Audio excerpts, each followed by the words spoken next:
Hello साथीहरू, नमस्ते नमस्कार, स्वागत छ मेरो छोटो मिठो ब्लगमा। आज चाहिँ होइन, मेरो अनुहारमा चाहिँ मैले कालो दसो पोत्दैछु। यसको नाम चाहिँ हो ब्ल्याक फेस मास्क है।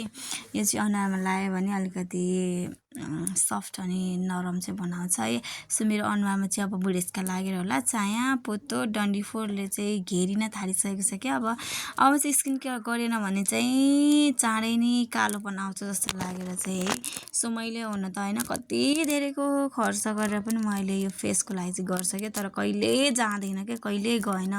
न मेडिकलको औषधिले जान्छ, न होइन पार्लरको औषधिले जान्छ, केहीले गर्दाखेरि जाँदैन। अब कुन दिन चाहिँ होइन, अब आफैले टोइलेट गरेको गोबर लाउने बेला पनि भएको छ। मेरो अनुहारलाई चाहिँ एकदमै नराम्रो भएको छ, एकदम डर्टी भएको छ साथीहरू। त्यो कारणले गर्दाखेरि चाहिँ अलिकति अब केयर गर्नु पर्यो नि त, जे जस्तै भए पनि होइन साथीहरू। भित्री व्यथा जस्तो भए पनि अनुहार चमक देख्यो भने मान्छेले ओहो यो त यसलाई त है राम्रै रहेछ है, सुखै रहेछ है, शान्ति रहेछ है, हाँसेकै छ भन्ने देख्छ नि त। सो त्यो भएकोले गर्दाखेरि चाहिँ केयर गर्नुपर्छ।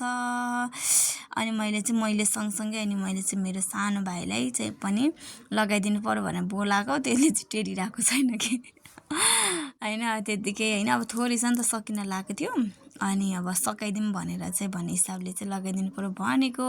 अनि माने पनि फेरि अहिले हेर्नु न, अन्त हामी दुईजना छ्यामा छोरा मिलेर चाहिँ लगाइ पनि सक्यौँ होइन। सो अब चाहिँ निकाल्ने बेला पनि हुँदैछ।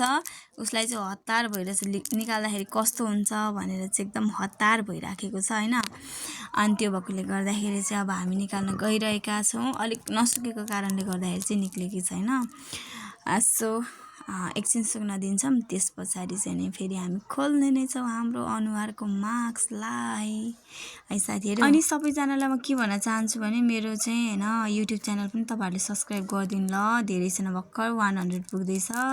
Thank you for watching.